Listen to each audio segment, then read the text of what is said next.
दोस्तों नमस्कार, मैं आपका दोस्त मनोज कुमार मिश्रा, एक फिलोसोफर और एस्ट्रोलॉजर में आप सभी लोगों का अपने YouTube channel astro aura world में हार्दिक स्वागत करता हूं। और आप सभी लोगों से रिक्वेस्ट करता हूं कि अगर आप लोग अभी मेरे चैनल पर नए हैं तो चैनल को जरूर सब्सक्राइब करें।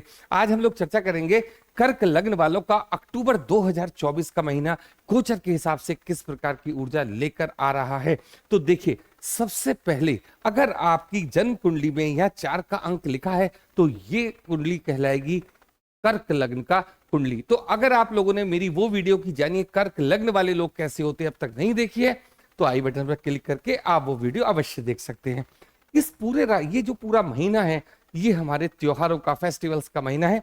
अगर हम लोग बात करते हैं इस महीने के पहले परिवर्तन की तो वो है गुरुदेव बृहस्पति अपनी ही गुरुदेव बृहस्पति वृषभ राशि में 9 अक्टूबर को क्या हो जाएंगे, वक्री पोजीशन में चले जाएंगे। बात करते हैं बुध की तो बुध 11 अक्टूबर को कन्या राशि से निकलकर तुला राशि में आ जाएंगे। 30 अक्टूबर को वृषभ राशि में पहुंच जाएंगे।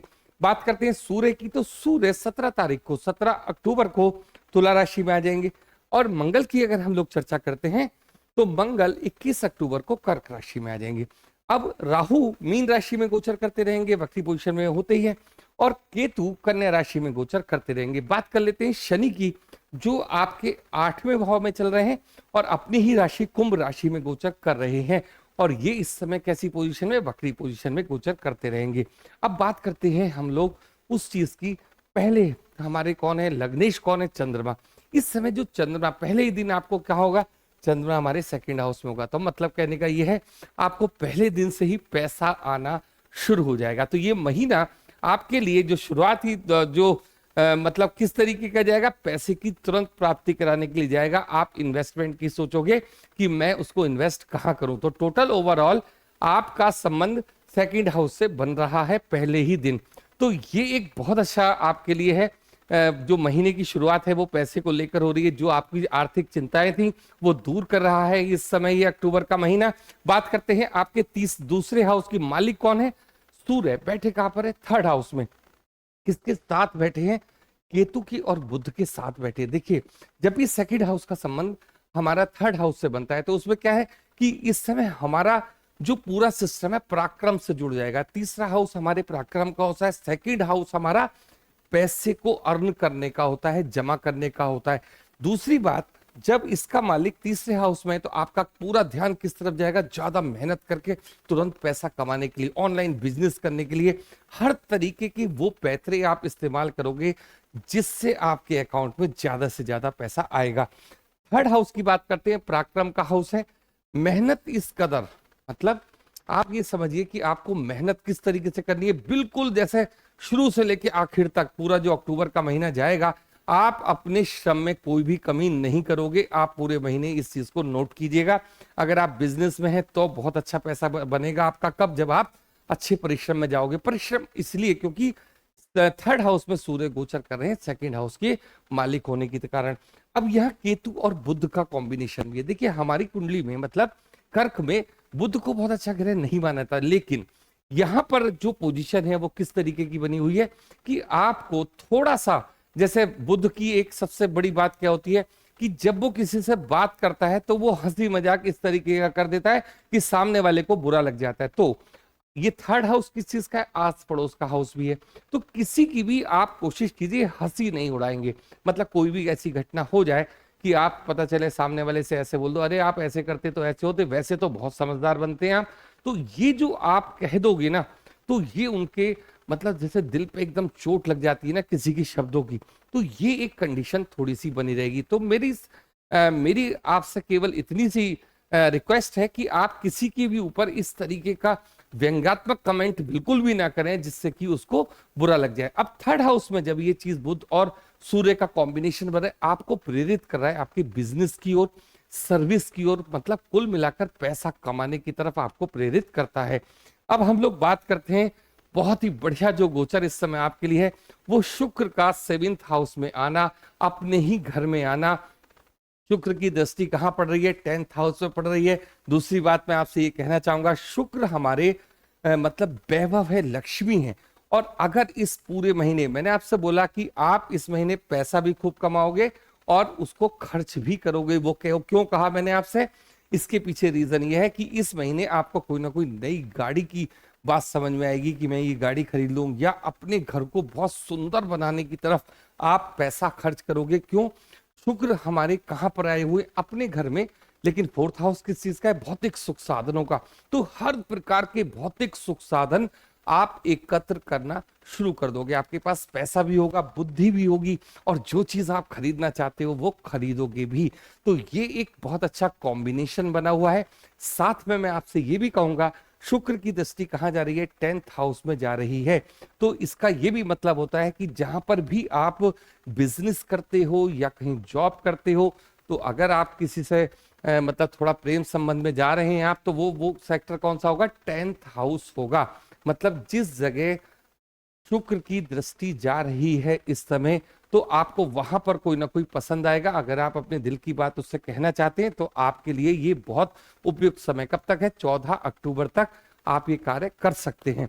तो कुल मिलाकर अगर मैं कहूं, फोर्थ हाउस में शुक्र की पोजीशन वैभवता की ओर आपको लेकर जा रही है। आप जिस भी फील्ड में काम करते हो वो दिन दूनी रात चौगनी तरक्की करने की तरफ जाएगा। चाहे आप बिजनेस के सेक्टर में हो और चाहे आप जॉब के सेक्टर में हो, कुल मिलाकर आपका मन प्रफुल्लित रहेगा, प्रसन्नचित आप बिल्कुल रहेंगे। अब हम लोग बात करते हैं फिफ्थ हाउस की। मालिक कौन है? मंगल। और इनको दूसरा हाउस कौन सा मिला है? 10th house. और मंगल इस समय बैठे कहां पर है? ये बड़ी भारी समस्या है कि वो बैठे हैं 12th हाउस में। मंगल जब 12th हाउस में आपके बैठेंगे तो इनको दो डिपार्टमेंट मिले हुए हैं। एक तो फिफ्थ हाउस मतलब हमारी इच्छाओं का हाउस, और दूसरा हमें 10th हाउस जहां पर हम काम करते हैं, वो घर इनको मिला हुआ है। एक बात तो आपको ये समझनी है कि दोनों डिजायर पूरी कैसे होती है? फिफ्थ हाउस की, 10th हाउस की डिजायर मंगल के हाथ में।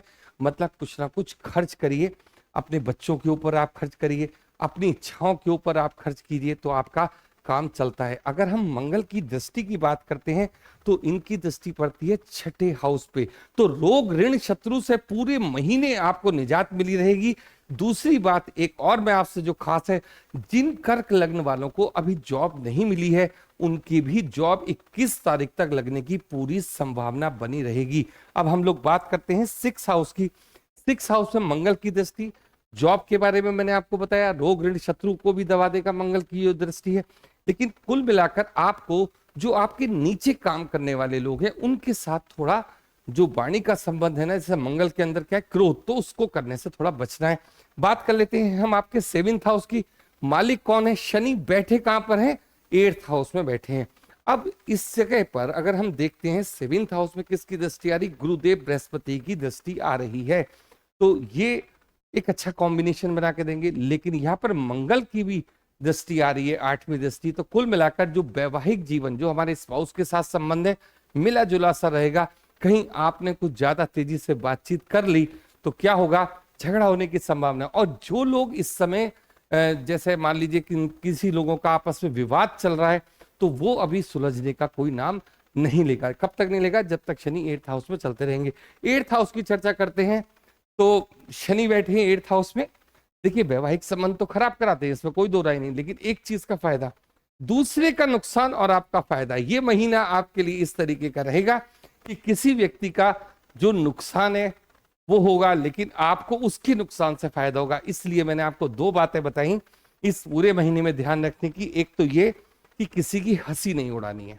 देखिए, हो सकता है किसी का नुकसान हो और आप उसको कोई अच्छी राय दो और आपको उससे फायदा मिले। बहुत सारे वकील होते हैं, जब तक 2-4 लोग लड़ेंगे नहीं तो उनके पास केस आएंगे नहीं।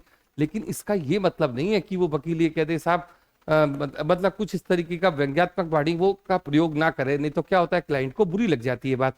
तो कहने का मतलब है सिर्फ आपको थोड़ा सा व्यंग्यात्मक वाणी पर कंट्रोल रखना है, अन्यथा दूसरे के झगड़े से, दूसरे के नुकसान से इस महीने आपको फायदा होना है। अब इस बात को आप किसी भी अर्थ में ले सकते हैं। मतलब देखिए, जब कोई ऐसे प्रोफेशन में होता है कि जब दूसरा झगड़ता है तभी उसे फायदा होता है, तो इस तरीके की बात मैं यहाँ आपसे कहना चाहता हूँ। बात करते हैं आपसे आपके 9th हाउस की। यहाँ राहु बैठे हुए हैं और किसके स्थान पे बैठे हैं? गुरु की राशि में बैठे हुए। गुरु 11th हाउस में बैठे हैं। भाग्य में कोई प्रॉब्लम आपके आने वाली, जो थोड़ा सा रुकावट आती है उसको सूर्य अपने प्रकाश से दूर करने की पूरी कोशिश कर रहे हैं। 10th हाउस की चर्चा करते हैं। मालिक कौन है? मंगल। बैठे कहां पर है? 12th हाउस से। मैंने आपसे बोला कि 10th हाउस में आपके इस समय मतलब एक माहौल अच्छा रहेगा। और वो माहौल अच्छा कब रहता है? जब आप अपने साथ वालों के ऊपर कुछ ना कुछ खर्च वगैरह करते रहते हैं। बात कर लेते हैं 11th हाउस की। गुरुदेव बृहस्पति बहुत शानदार स्थान पे बैठे हैं, इच्छाओं की पूर्ति वाले स्थान पर बैठे हुए हैं। और फिफ्थ दृष्टि इनकी, सातवीं दृष्टि कहाँ पड़ रही है इनकी? सेवेंथ हाउस, वो फिफ्थ हाउस पे पड़ रही है। इसका मतलब जो आपकी इच्छाएं होंगी वो ये पूरा करके देंगे। मंगल की बात करते हैं 12th हाउस है, तो 12वें स्थान का मंगल नींद में प्रॉब्लम जरूर करेगा, आप इस बात को मानिए। जब मंगल 12th हाउस से आके आपके लग्न में आ जाएंगे तो थोड़ी उग्रता बढ़ेगी। लेकिन जो 21 तारीख तक आपको ये चीजें दिख रही है ना कि हर चीज में खर्च खर्च, हालांकि ये सारा खर्च आपके ऊपर ही हो रहा है, आपके पार्टनर्स के ऊपर हो रहा है, आपकी गाड़ी के ऊपर हो रहा है, आपको जमीन खरीदनी है उसके ऊपर हो रहा है। लेकिन फिर भी जब बैंक से पैसा जाता है तो थोड़ा सा लगता तो है ही व्यक्ति को कि भाई पैसा खर्च हो रहा है। तो ये जो पैसा आपका खर्च होगा इन सारी चीजों पे खर्च होगा। एक चीज का आपको विशेष ख्याल रखना है कि इस समय जो भी आप व्हीकल वगैरह चलाएंगे थोड़ा सा कॉन्शियस होकर चलाइए, क्योंकि इस महीने चोट फेंट लगने की भी आशंका बनी हुई है। तो जिन लोगों की अभी मैरिज नहीं हुई है, तो क्या हो रहा है, अगर जिसकी मैरिज अभी नहीं हुई है कर्क लग्न वालों का, तो गुरुदेव बृहस्पति की जो 9th दृष्टि है आपको इस कार्य में पूर्ति होने में बहुत सहायक है। जिनकी जॉब नहीं लगी है, मैंने आपसे बोला 21 तारीख तक वो प्रयास करें, उनकी जॉब लगेगी। हेल्थ के लिए मैंने आपको केवल इतनी सी बात बताई कि इस समय आपको व्हीकल चलाने में थोड़ा सा मतलब सावधानी बरतनी है, जल्दबाजी बिल्कुल भी नहीं करनी है। हो सकता है चोट फेंट लगने के कारण आपको कोई ना कोई दिक्कत पड़ जाए। अच्छा, इसके अतिरिक्त जो भी आपके प्रश्न है आप कमेंट बॉक्स में जरूर लिखा कीजिए। आज के लिए इतना ही, थैंक यू, धन्यवाद।